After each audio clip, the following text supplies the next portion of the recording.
Upon my word, Neighbor Stone, if it were not for my firm's reputation in generous dealing, No, give it to me. I'll sign.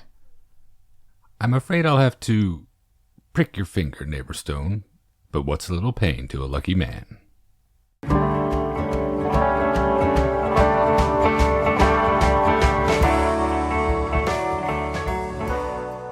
Welcome to the Magic Lantern Podcast, an ongoing informal discussion of the films we love and the things we love about them. I am Erica Long. And I am Cole Rolane. Each episode of the Magic Lantern will be devoted to one film that we alternately select, and we will discuss why it is significant to us. Just a note, whether the film is a classic or a more contemporary title, this will be an in-depth discussion that will include explicit plot details and potential spoilers. We are at episode 107, back to Cole's choice. What are we covering today? We are talking about one of my all-time, and I mean all-time favorites, The Devil and Daniel Webster from 1941, directed by William Dieterle and starring Walter Huston, Edward Arnold, James Craig, Anne Shirley, Jane Darwell, Simone, and John Quaylen. It was adapted by Stephen Vincent Benet and Dan Tothero from Benet's own short story of the same name, and the film itself went by many names other than this one. Most often you see it as All That Money Can Buy, but also Mr. Scratch, Daniel and the Devil, and Here Is a Man. And it is the story of a Faustian bargain in which a New Hampshire farmer sells his soul for economic prosperity and then gets a fancy lawyer from the city to come get him out of the deal. From the first moment, you know you're in for something special, or at least I did. The RKO logo that I love so much, that's one of my favorite production logos of all time. And then that list of contributors. Dieterle already had A Midsummer Night's Dream and The Hunchback of Notre Dame in his pocket, among many others. Pulitzer winner Benet was adapting his own O. Henry award-winning short story. Jane Darwell was fresh off a career-defining performance in The Grapes of Wrath.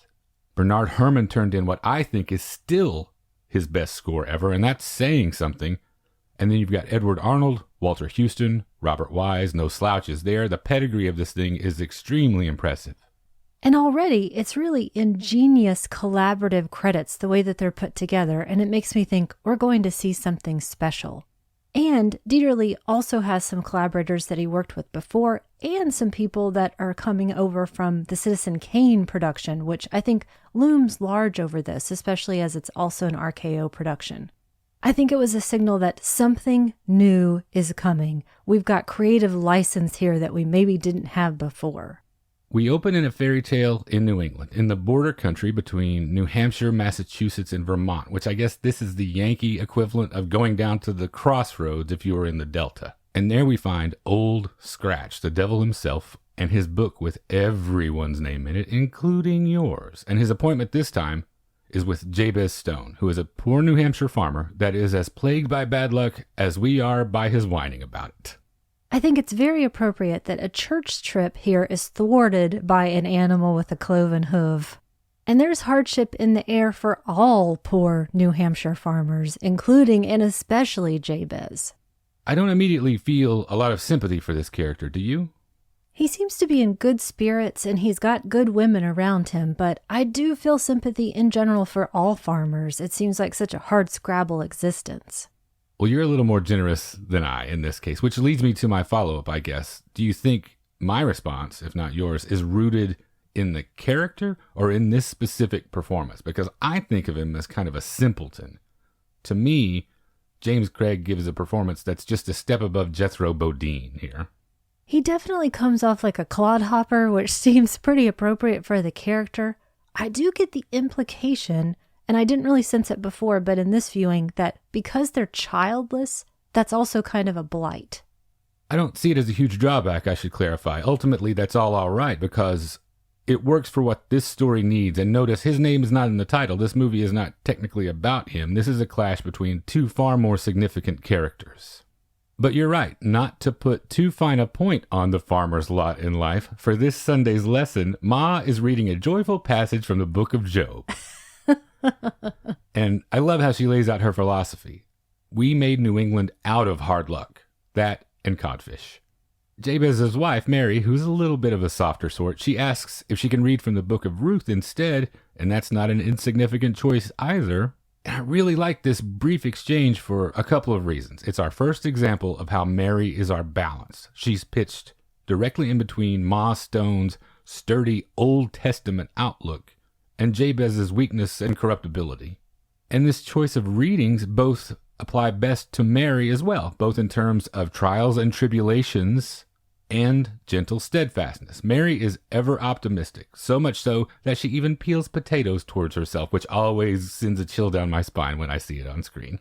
And that's Anne Shirley, whom I'm inclined to just think of as a beatific person anyway, and that's solely based on Anne of Green Gables. So you're looking at her through that filter and not the 3 divorces and telling the second husband, go on ahead without me, I'm going to stay here, all those things. It is. I only learned of those things afterwards. And by the way, that Dear John letter to his second husband was because of the Hollywood blacklist that he was under. Hers is a really interesting story. She retired at age 26 and then lived in Los Angeles for the next 50 years. That's really how you preserve yourself in amber, and it certainly worked for me. Well, in addition to bad luck, the region has been plagued by these strange weather patterns too. And I like the seed this plants in your mind that something unnatural is afoot, that forces larger than us are moving in sinister ways that we can't control or understand. It's that slight whiff of brimstone in the air. It also means that someone is always going to be a winner and someone's always going to be a loser. My favorite thing that the film does just right away is the mood and atmosphere that it establishes with all this stuff. This film belongs to a school of rough-hewn Americana that I really hold near and dear to my heart. It insinuates itself directly between the supernatural pastorals of Washington Irving and then that square-shouldered vigor and optimism of Carl Sandburg that I've probably talked about half a dozen times on the show already. And in terms of translating the story to the screen, I really love how the folkloric setting leaves more room for crude, exaggerated, and fantastic filmmaking elements. Dieterle brought that angular darkness of German expressionist cinema, where he once performed, coincidentally, in Murnau's Faust, and then he combined that seamlessly with this lushness gleaned from working in the Hollywood system. It really strikes the perfect tone for this surreal folktale. Shot after shot, he lures us deeper into the story with well-placed key lights and judiciously used special effects until we find ourselves immersed in this haunted world of shadows and fire and smoke. Let me mention some of the people who helped contribute to that look and feel. One being Joseph August, the cinematographer. He worked with Dieterle on The Hunchback of Notre Dame and Portrait of Jenny. He died shortly after completing Portrait of Jenny and got his second Oscar nomination posthumously for that film. But if you look at his run of credits up to 1948, that's not very far into the movie business. Dozens and dozens of films this guy shot. What struck me in researching this was how many of the people involved in this film were born in the 1800s. Now, late 1800s to be fair, and then a number of them also died shortly after this. But like you mentioned, working in the early days of filmmaking, they had dozens and dozens of credits to their names. And we also have special effects expert Vernon L. Walker, who came over from Citizen Kane. He worked on more than 220 films during his career, which spanned 28 years. And he died just a few years after this film. And I want to mention the art direction from Al Herman, who also did King Kong, by the way.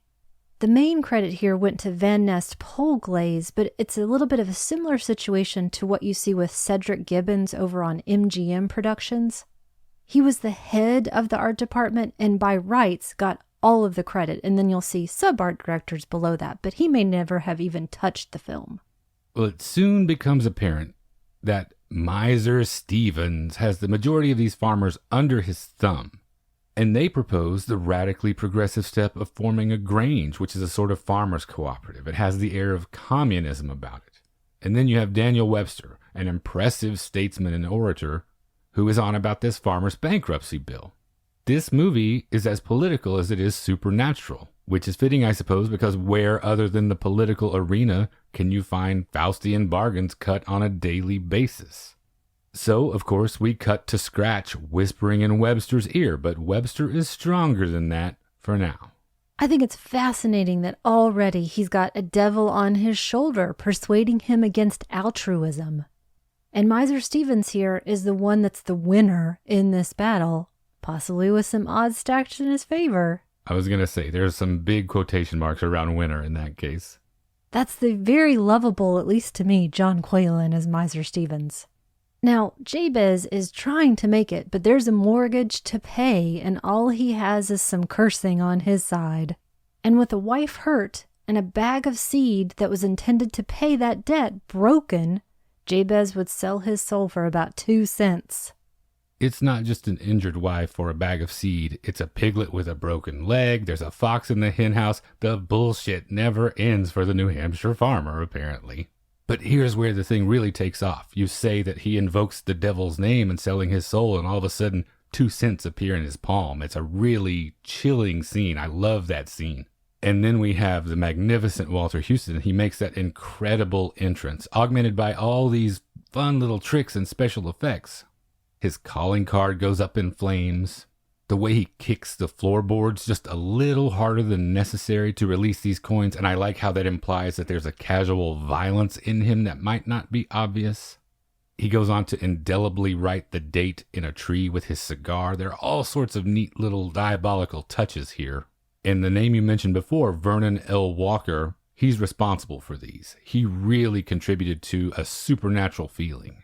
Without him, this would not be the film that I love so much. And he did so much work, you're right. I think another great effect that he's probably responsible for, in Hitchcock's Suspicion, that glowing glass of milk that is so iconic, that may have been Hitchcock's idea. I don't know that we can exactly track this, but it was Vernon L. Walker that put it together and made that happen. I love also that Old Scratch is not referred to as the devil. We know him as he's known around these parts. And that effect, when we first see Scratch appear in the fireplace, that's double exposure and optical printing, by the way. Walter Houston here reminds me a little bit of a leprechaun. Twinkling, mischievous, devious. And he convinces Jabez that there's wondrous gold to be had here for his soul, and don't really worry too much about the soul. It doesn't really exist. There's another underlying part of his pitch that's implied that I like, or actually probably explicitly stated, I should say. It's not just that this gold is available, it's also that hard work is for chumps. It's not that difficult to convince him because Jabez is deficient already, I think, character-wise. But he rejects the Grange, and it's every man for himself. He even specifically says, Daniel Webster can't help me. He's oblivious to how wrong he is about every single thing. I think that aspect of his character, being so easily led away from the idea that hard work is good, is why you fault him the most. You're probably onto something there. That's probably why I respond to his character this way. It really touches a chord in me to see that, especially when you juxtapose that with what the rest of the film and the story is actually saying about our young nation and the way it was made. But isn't everyone completely wrong about everything when they are selling their soul, when they're in such desperate straits? It's just sign here on the dotted line, and then Scratch disappears in the waving fields of alfalfa. Now, Ma and Mary are the grounded ones who don't quite believe in the good fortune and don't really partake of it. I really like the close-ups on each woman's face, Mary and Ma, when he produces this gold. And I love Ma's response to this. I hope it'll do more good than it did the Hessians. Ma with the zing and the history lesson at the same time. They sit down to eat, Jabez with his money in his lap, and he begins to eat before the blessing is even finished. So if you weren't sure of it already, we are looking at a man whose appetites outstrip his morality. So what follows for him should come as no surprise. So it took about 2 cents and 2 seconds for him to just throw away his entire life. Well, a little more than 2 cents. Because we go on a shopping spree now. I've now seen this movie several times, and this is the first viewing, I'm kind of embarrassed to say, that I realized that Miser Stevens had also struck the deal with the devil. I don't know why I missed that before. Well, we learn that because Jabez goes into town to square all his accounts. And that's where his first visit is. So long, mortgage. Do you know what kind of jerk you have to be to have miser as just an accepted part of your handle? Nobody ever says good guy, Stephens. But you're right. He recognizes these coins. These ill-gotten gains, he has some of his own. So he knows the deal that's been struck. And more importantly, he knows and feels and experiences every day the corruption that awaits Jabez. In the meantime, Daniel Webster has come to town, which means that Old Scratch is not far behind. He always has his hand in politics. He's very much a part of the fabric of this community, at least now, and at least from time to time at integral spots. He's banging the drum here in the village parade. Yeah, I really like that parade. One of the things that really strikes me about it is the inclusion of this Revolutionary War veteran. It's such a shocking idea. We're used to seeing maybe Civil War reenactors, but this really puts an exclamation point on the ideas that we are fighting for as a country in 1840 when the story is set, and just how much we're in our infancy as a republic right then. It's one of the things that makes the preponderance of patriotism in the film more palatable and more honest for me. Because it's one thing to have a great-grandfather who fought to defend the country in World War II, and we're a few generations removed from that. But now imagine going to a parade and seeing your great-grandfather that fought at Bunker Hill, Yorktown, Lexington, Concord, that literally fought to bring the nation into existence.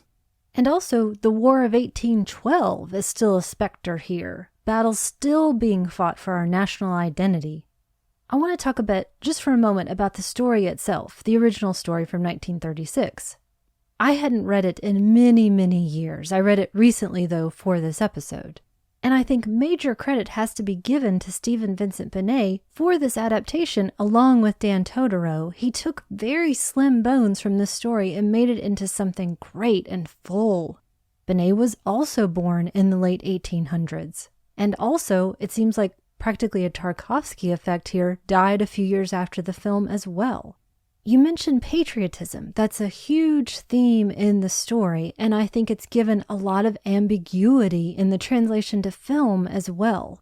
I'm particularly struck by how the devil is portrayed in the story versus the film. He's much more polite and refined in the story. He's a tall, dark stranger.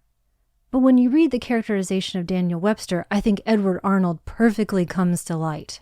You mentioned that Scratch is pounding the drum in this procession. What else would he be doing? But Daniel Webster, he's just kind of riding around in his buggy, being everyone's pal. And can you think of any easier sell than Edward Arnold as a man of the people? And that's after seeing him as countless ruthless tycoons. I think it's that aspect of him that he does have underlying darkness. We learn more about him as the film goes on, and you believe that he has a devil on his shoulder. You see that coming out in possibly his drinking problem, and also he was a bit of a difficult moral character to reckon with in actual history. At this community event, Webster is denouncing loan sharking, and Jabez is quickly becoming the biggest one around, even if he doesn't think so. And I'm struck here by what the film is saying coming out of the Great Depression and what the nation as a whole might be in danger of going to. And very tellingly, Jabez is no longer saying grace. Should we even count the instances of 7 deadly sins here? Pride, greed, lust, envy, gluttony, wrath, sloth. I think Jabez can mark every one of those off of his Cardinal Vices bingo card before even halfway through the movie. As a lovely counterpoint, though, we've already brought it up, Mary is as pure as Jabez is corrupt. She's frequently lit in a way that I can only describe as angelic. And then you contrast that with the sinister figure that Walter Houston cuts as he strolls around the property in the deep shadows of the new moon. He's apparently made himself quite at home on the stone property. Apparently, all that makes Jabez pretty horny. A new moon is for planting, after all. So we see him go to Mary in her bed, fade out. As a parallel line to all that, Jabez has set himself up to loan seed and money, like you say. In an indication of how far he's already gone astray, seed has lost all of its significance to him as anything except a revenue stream.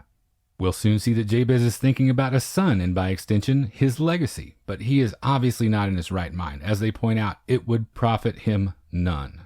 Seed no longer being sacred to him the way it once was, that is loaded with dark implications for his family, especially considering this montage that follows. And it's a really beautiful one. That prosperity continues. Mary is pregnant. The seed is sown. The rains come, the crops grow, the animals give birth. I love this montage scene. It may be one of my favorite scenes in the whole film. I think it's a fairly impressionistic sequence for a film that's otherwise pretty straightforward with its narrative technique, so it really stands out. Speaking of impressionism, there's a shot later that reminds me of a Millet painting. But you mentioned this about the montage. It made you think of something kind of groundbreaking like The Plow That Broke the Plains. It did. It has that sweeping, poetic, set to music. It's beautiful. And then it all settles on that dissolve where all of these elements are contained in the screen together, but you have Mary lying there implying that she is the fertile ground. There's a lot of discussion here about capitalism versus the social contract in terms of the right way to spend money. What if you got the money in bad ways? It's not too late, in other words, as a man can always change, and if Jane Darwell says so, I'd believe her. As often happens in these infernal deals, some buyer's remorse is setting in, obviously. But it's too little too late. We have an incredible hailstorm that erupts, and then that great effect of Jabez throwing a hatchet at Scratch, and he catches it as it bursts into flames. That would have blown my mind in 1941. I still love it now. Thank you again, Vernon L. Walker. I think this visit from Scratch is probably the most humorous of all their interactions. He's almost like Bugs Bunny. He's eating carrots, being a wise ass, running off when he hears Ma coming. There's a lot of comedy in this. Is Walter Houston your favorite devil on screen of all time? I know you were just telling me how much you like Adam Sandler and Little Nicky. Was I? Yeah, okay. It's one of your favorites, right? I've never seen it. But for the purposes of this story, yes, Walter Houston, my favorite. I also am thinking of Ray Milland and alias Nick Beale. That's a great one. And Jack Nicholson in The Witches of Eastwick. You have two I didn't have, but I think I have one that you also really enjoy. I love Peter Cook in Bedazzled. He's one of my favorites. Robert De Niro in Angel Heart also got to be in my top 5 probably. And I think it's interesting that we both picked a comic versus a very severe, tragic one. I like Ray Milland in that he has that complete contempt for humanity, whereas Jack Nicholson embodies that mischievousness but is also able to wreak havoc. I have one other that's right near the top that I think gets overlooked a lot. Tom Waits. I think Tom Waits from the Imaginarium of Dr. Parnassus is the only other one that could give Walter Houston a run for his money. But as a raconteur and a roustabout, speaking of Tom Waits, Houston really is just without equal. He's playing the world's oldest salesman as if he had been around that long himself, somehow. None of these others quite have that one raised eyebrow is worth 1,000 words thing like Houston does. There's only one slightly false note in the whole performance for me, and if it didn't occur at such a pivotal moment, I might not have noticed it or put such an emphasis on it. But at the climax of the film, when the jury turns to deliberate on what Scratch thought was a foregone conclusion as far as the outcome, Houston's expression exhibits surprise to me, which I don't agree with. Disappointment, sure, indignation, I could see that. But for a character like this, who has been dealing with human beings as long as he presumably has, that character should have enough wisdom and experience to never be surprised by any single thing that humans do. It's a small quibble, though, easily overcome. In every other aspect, I think he's perfect. And the physical aspects of the performance are notable as well. With every motion, he inches closer, insinuating himself, touching you, engaging in this rancid, queasy intimacy, mocking you while he does it. And that's a technique that Simone is exceptional at as well, though in her case I wouldn't mind so much probably. This devil definitely has the best minion, that's for sure. From the first second she appears on screen, it feels like she is slithering around under your skin, and that's even more unnerving than Scratch when you watch her encroach the same way on a helpless infant, singing it diabolical lullabies. And her character of Belle was a complete invention solely for the film, and I think an absolute masterful one. Partly, I think this performance works so well because I do believe that Simone is from another planet. I think she is just some other alien being. And I understand why it was so difficult to cast her. This seems like a perfect role for her, and then Cat People that she got from this would be the other version of a great role for her. Maybe it's her elfin face, maybe it's her voice, the way she moves. Do you feel the same way? I do, and it's always one of those things that's perplexed me as to why we didn't see more of her, why people didn't capitalize more on that, what I feel like is a very bankable star power. There were stories that she was really difficult on set, that maybe she thought more of herself than her coworkers did. That probably contributes to some of what we see on screen, though. I guess it's, you trade some of that for this. I think it's more of an actor needing to find the right part. You can't just slot her into anything and have it work. That's very true, but they were able to do that for Garbo, for Dietrich, so why couldn't they do it for Simone?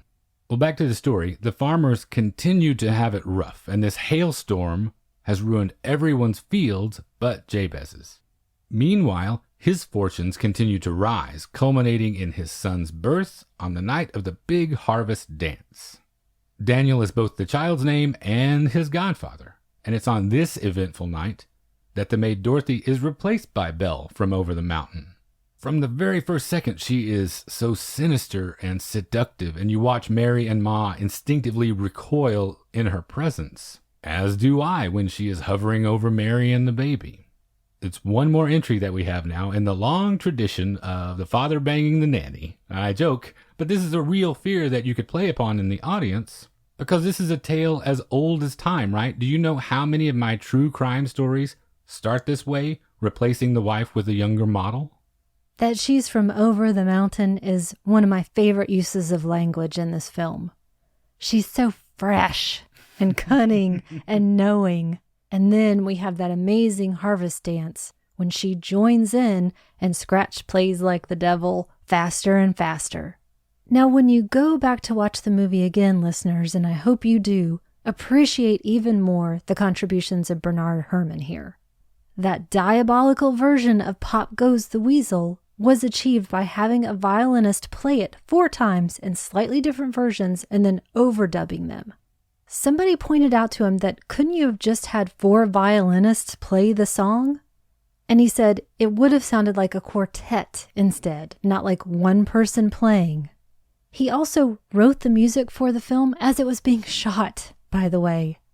And I forgot to mention this earlier, so I wanted to get it in here. When we first see Scratch in the barn, that sound that we hear is the hum of phone lines in San Francisco at 4 a.m.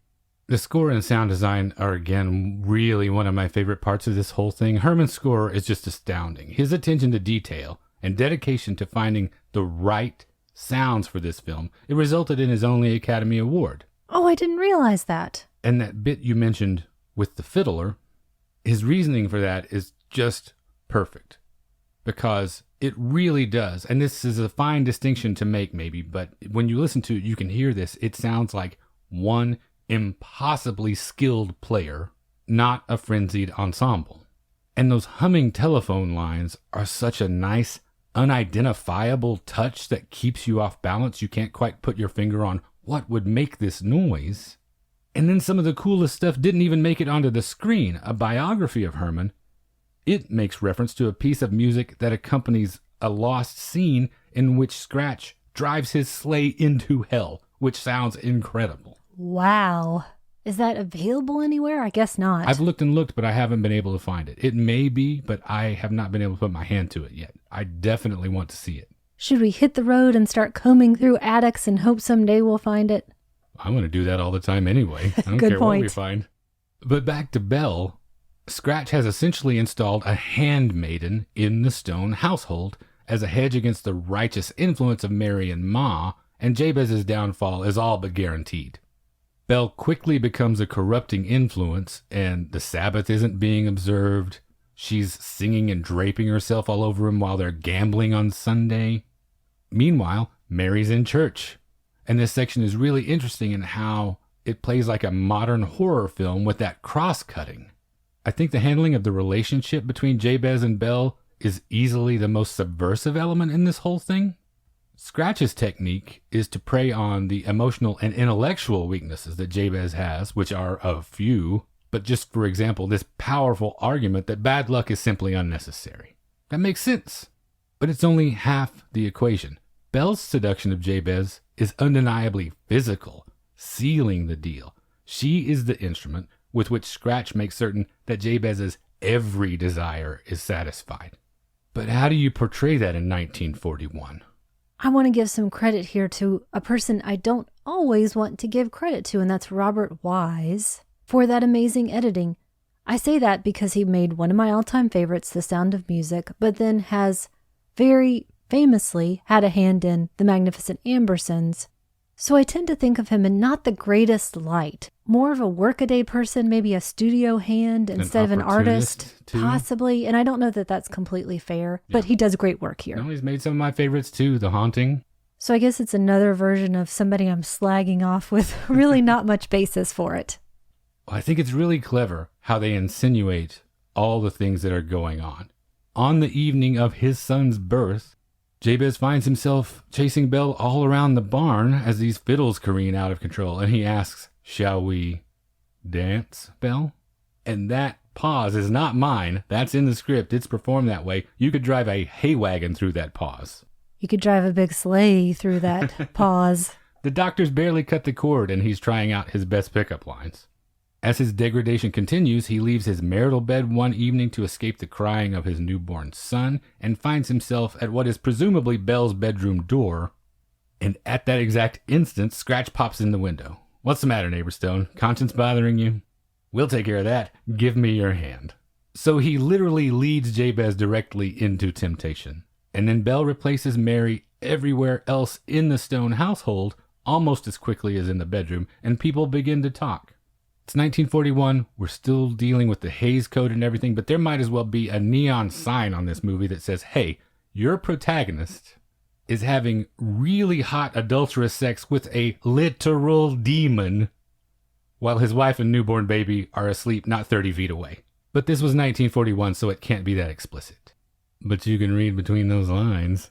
Well, Jabez is getting fatter and fatter off of the dough. Not literally, but he's erecting this mansion, an edifice to his money.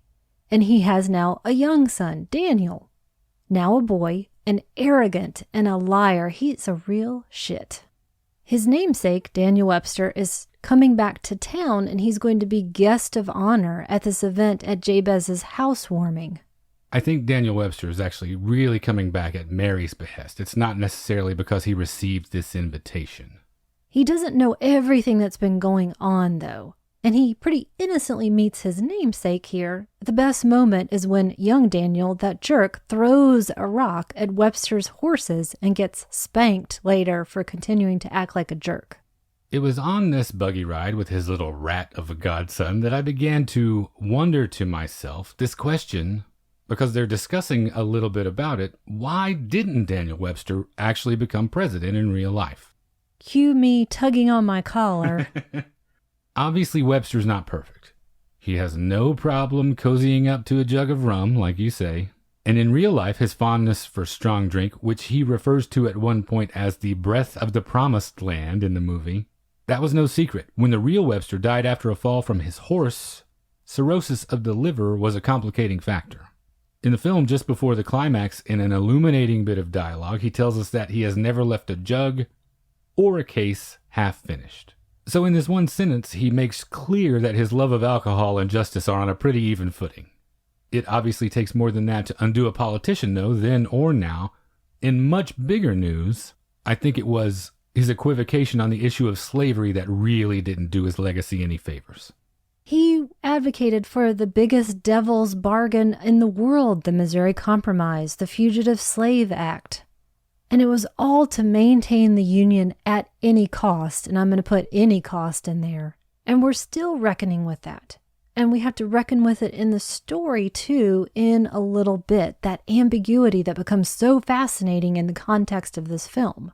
All of that takes us up to this really nice set piece that centers on Jabez throwing this lavish party, and it's full of great moments. The spirits from over the mountain that are hovering expectantly outside the window. When they finally arrive and there's dancing, it reminds me so much of Carnival of Souls. This had to have influenced that film. You've got Miser Stevens by the fireside, sick and sweaty, making this sort of confession to Jabez, knowing that 7-year deadline is about to come knocking on his door. And then Belle dances Stevens to death as Daniel Webster walks in the door. And to top it all off, guess who shows up? Scratch. And he's reminding Jabez that their deal was for money and all that money can buy. It's also frantic and hallucinatory, and then it just drops away to nothing with Stevens dead on the floor, and a touch that I love so much that if you blink you could miss it. You watch the curtains slowly billowing out of the windows, like anything resembling humanity has been sucked out of the room forever. And then that last insult. Daniel Webster, his soul would require a special vessel. I could put you in my vest pocket. Daniel Webster has been alerted to everything that's happened to Jabez, all the changes that have been wrought on his character. And he chastises Jabez here for this loan sharking. That means that Jabez then blames Mary for talking about him. Jabez throws Mary out and their son goes with her. I love that Belle says, "You should have done that years ago." Now this, plus the death of Miser Stevens, is enough that Jabez decides to try to chop down the tree and erase the debt. But he can't, and Scratch has a new bargain for him. Well, this is going south for Jabez in a hurry. He's desperate. Scratch is now angling for his son. Jabez has already broken his contract, so he could be taken at any time.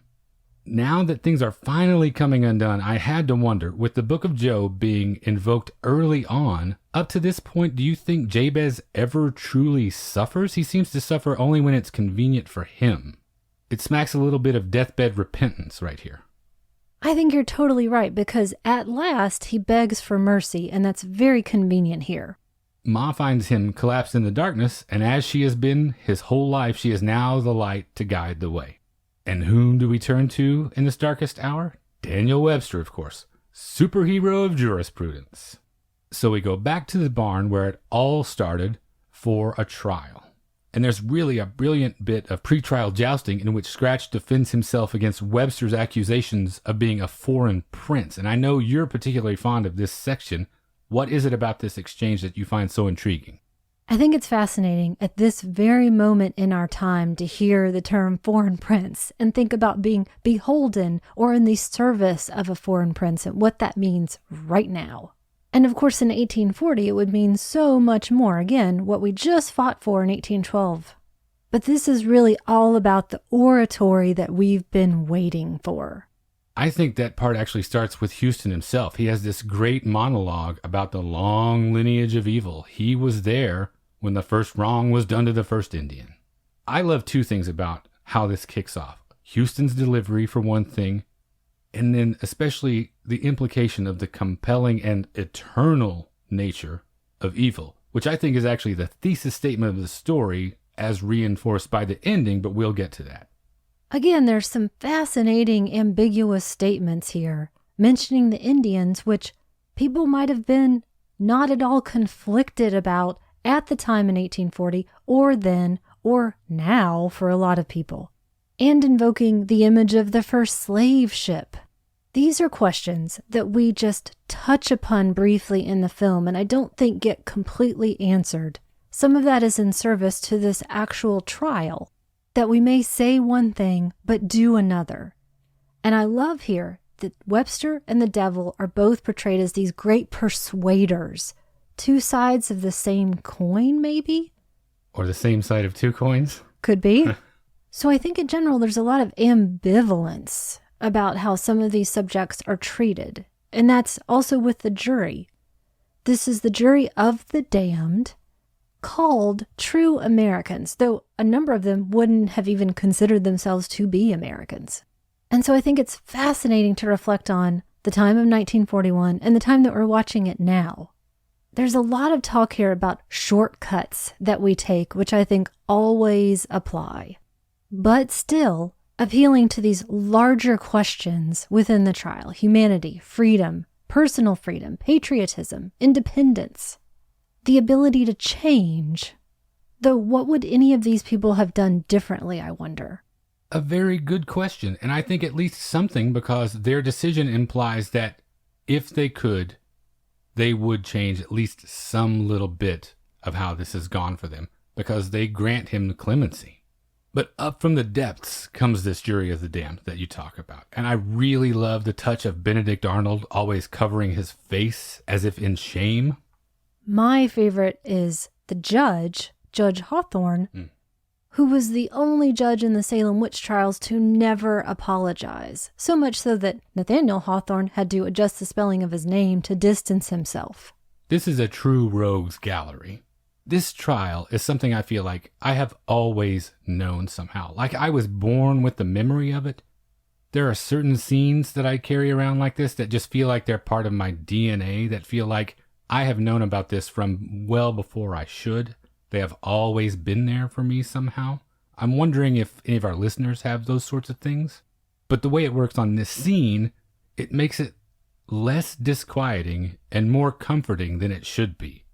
I guess I'm still wrestling with that a little bit, because when I read more, again, those questions about treatment of the Indians, questions of slavery, questions of belief in the devil, personal freedom versus that social contract, where do I fall? What do I think should happen? And do I think that a little bit of great oratory should save the day here and save the soul? Well, everything is certainly riding on Webster's reason and oratory skills, and he appeals to patriotism. He appeals to their shared circumstances, to individual liberty, self-sovereignty.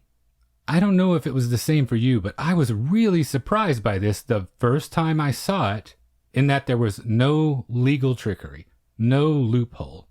My lifetime of viewing has conditioned me to expect that, and it didn't happen. Was it the same for you?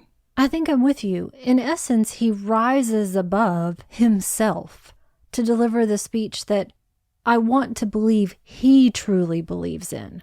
It's definitely a little Capra-esque, but the fairy tale aspect of it is another thing for me that makes this sort of patriotism palatable.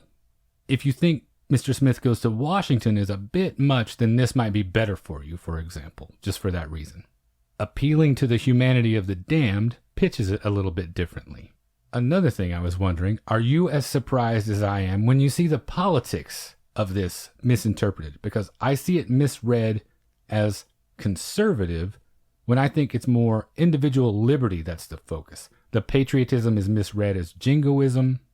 I mean, Jabez essentially ends up rejecting capitalism and embracing communism. So I don't know how you could read this film as particularly conservative. But do you see that too?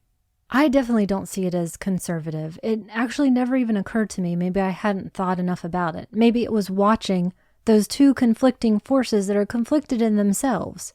I was on the first slave ship, and I also defended the Fugitive Slave Act. And really, I think if you look at Dieterle himself, he said that he, in fact, felt like he was on a gray list in essence because his films were thought to be liberal in general. That's exactly what I was thinking about it, because I was wondering how much of this is Dieterle speaking and how much of this is Benet. Dieterle had left Germany to escape the political tailspin that country was in and then became an American citizen here in 1937. He and Fritz Lang were apparently instrumental in getting Bertolt Brecht and Kurt Weill out of Germany. So politics and love of country are a big deal, and I can really understand the instinct to embrace your new home and its mythology and folklore. And to me, his progressive leanings were always clear. I definitely agree he was gray-listed. When you look at his filmography and the way it lines up with the ebbing and flowing of the House Un-American Activities Committee, all those things, you can definitely see it. And the other part of it that I think makes it not so conservative for me is that I appreciate how grounded and reasonable it is for a folk tale about the devil. It's surprisingly secular, the argument that this film makes, especially being that this was made in the 40s and the property in question was someone's mortal soul. It's a morality tale, sure, but the conflict is never presented as the infernal versus the divine. The struggle is never old world that way. What we have instead is a microcosm of a troubled young nation where self-determinism is the coin of the realm, where a man is free to make his way employing honesty and toil, and where redemption can be found when we practice compassion and reason in equal measure, no matter how old or complicated our nation becomes. These are things that we would all do well, regardless of religious affiliation or lack thereof, to remember. And hopefully also that it's never too late to change. We're a country forged in blood, steeped in it. They're standing in it. Those people in the jury are there by their own actions, and Webster is there by his own actions. And going back to the story for a moment, I think it is fitting that it won the O. Henry Prize because you have the devil telling Daniel Webster, yes, the Union will stand, but everything that you've made will not. And so all of these things that you have helped rot. Well, in the short term, the jury finds for the defendant. Webster appealed to them, don't let this country go to the devil. And they don't, at least for the moment. And so with this new lease on life, all bets are off. Let the new house burn. Jabez has seen the error of his ways. But who laughs last indeed? Because Houston reminds us, and I love this touch of him breaking the fourth wall and directly pointing at the audience, that you, the viewer, are in Scratch's book. And I really like this nod to James Montgomery Flagg's I Want You, Uncle Sam poster. Not in the sense that the film is a recruitment poster. No, it's more that it's 1941. This iconography is certainly on people's minds, and I think it's a bold, kind of subversive thing to tie that image and its relative purity to the idea that there is no getting rid of evil. It's always going to be there beating the drum in the parade. It's always going to be there in the saloon to sow discord, and it wants you. I hope we have done this beautiful, amazing, odd, subversive, weird, supernatural film justice. I think so. I love this movie so much. This is truly a desert island disc for me. If I could only take a handful of possessions, this is going on that trip. I feel like it's just tailor-made for me, with its marriage of early Americana, Mephistophelian folklore, and then this lineage going back to German expressionist cinema. It takes the high-minded desires for infinite knowledge and worldly pleasures of its German antecedent, the scholar Faust, and it recasts all of that in a way that Americans of every generation can relate to, from its philosophy to its landscape. You have that great opening shot of Scratch walking up the road consulting his book, and from those very first frames, we're never more than a few steps away from a waving wheat field, its breadth suggestive of expansion and growth, its fecundity suggestive, and we mentioned that great montage that dissolves to the pregnant Mary. That reminds us of the generations to come whose security depends upon the administration of the land, both agricultural and ideological. You've got Ma, who represents the indomitable spirit without which America could not have come to be. Her hands are never idle. The devil's playthings they are not. She's just a constant source of strength and industry. Jabez, of course, he's weak. The devil doesn't typically pick fights that he can't win. Jabez is the hindmost of the group, to be sure. But even as corruptible and dumb as he is, he represents a particularly rural American strand of corruptibility when you compare that to what Faust wanted. In that early episode, when he talks about the sanctity of a simple seed, it's clear that his desires are rooted in the soil, in labor, not in metaphysical or academic pursuits.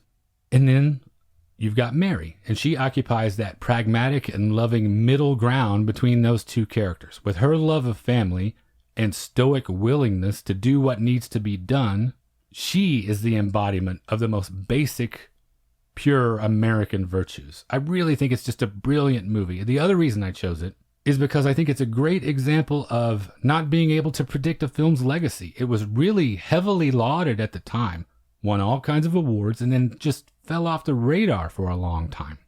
You still only really hear cinephiles talk about it. It's not something that's in the normal discourse the way Casablanca is, for example.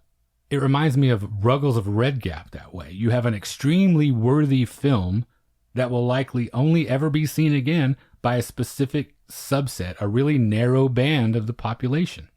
Hopefully, at least we can encourage some people to go check it out that haven't seen it before. I guarantee you won't be disappointed by it. And as long as we're encouraging people to check stuff out, do you have a recommendation? I was looking for something that would also remind me of the fever dream quality of this film. And because I can't use Portrait of Jenny again, since I already used that as a recommendation, I recommend Vampire from 1932, directed by Carl Theodor Dreyer, with Julian West, Rena Mandel, Sybil Schmitz, Jan Hronmiko, Henriette Girard, and Maurice Schutz. Now, most of the cast were non-professionals, including the village doctor, who's my favorite. Julian West, by the way, his real name was Nicholas de Gunsberg, and he funded the film. Julian West here plays a student of the occult who enters the village of Court d'Empire, which was a real place, by the way, and it's under the curse of a vampire. It came about a year after the Passion of Joan of Arc, if you can even wrap your mind around that.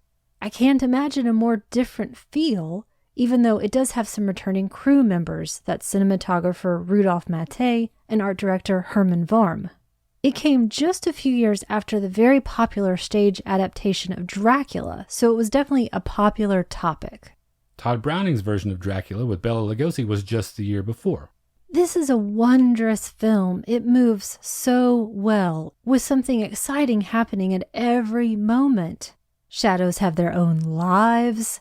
I put lives in quotation marks. And it's also really fun and really spooky by turns. There's absolutely nothing ponderous about it, in case you were concerned about that. How about your recommendation? I went way out on a limb here and I chose Faust from 1994. And that's directed by Jan Svankmajer, and it stars Peter Sepek, Jan Kraus, Vladimir Kudla, and Antonin Zakpal. This variation of the Faustian legend centers on a rather nondescript man who is lured into a theater and finds himself pressed into service as the title character in this production. It's classic Svankmajer. If you know his style, you will be very comfortable with this. It uses that hybrid of live action and outlandish animation, especially marionettes in this case. And all of that keeps the viewer off balance, and thereby I think it's a tool that makes you a little sympathetic to the main character, since he is a bit adrift in this chaotic situation that he finds himself in. I mainly recommend it as a counterpoint to The Devil and Daniel Webster because this version actually does concern itself with those old world antecedents and questions. I like that it goes back to focusing on knowledge rather than money, and it challenges the viewer to pull all of its disparate influences and techniques together into a whole that makes sense for you. It's not an easy movie necessarily, but it's worth your time and energy. Just think of it as if Franz Kafka mounted a bizarre Punch and Judy show. Then you're on the right track. So once again, that's two great recommendations, Vampire and Faust. And that brings us to the end of episode 107. If what we do here is valuable to you and you would like to support that, we would certainly love for you to check out our Patreon at patreon.com/magiclantern.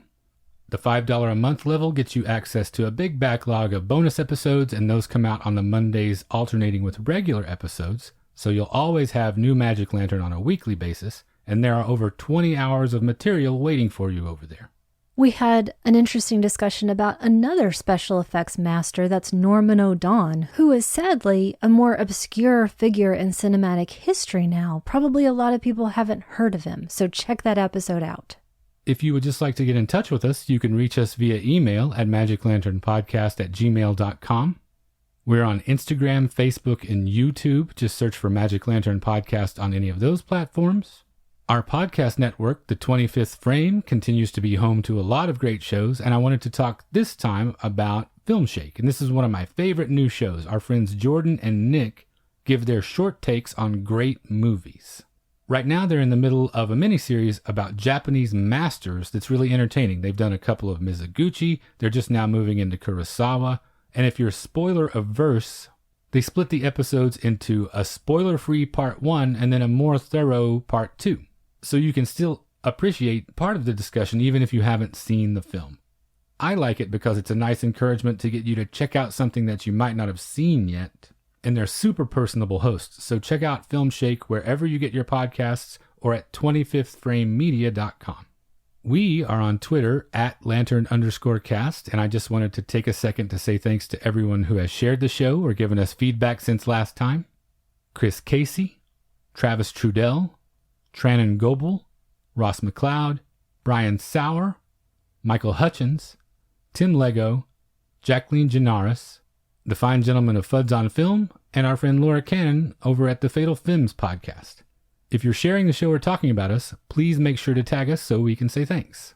We're on Apple Podcasts, Google Play, Stitcher Radio, Spotify, The 25th Frame, just about anywhere you get your podcast, you'll find us. And we'd like to say a special thanks this time to Kathy Polovina for leaving us a very nice rating and review. If you'd like to leave us a rating or review via any of those services, we would certainly appreciate that. And finally, you can find all of our episodes, including supplemental material, at the website magiclanternpodcast.com. And thank you for listening to the Magic Lantern Podcast.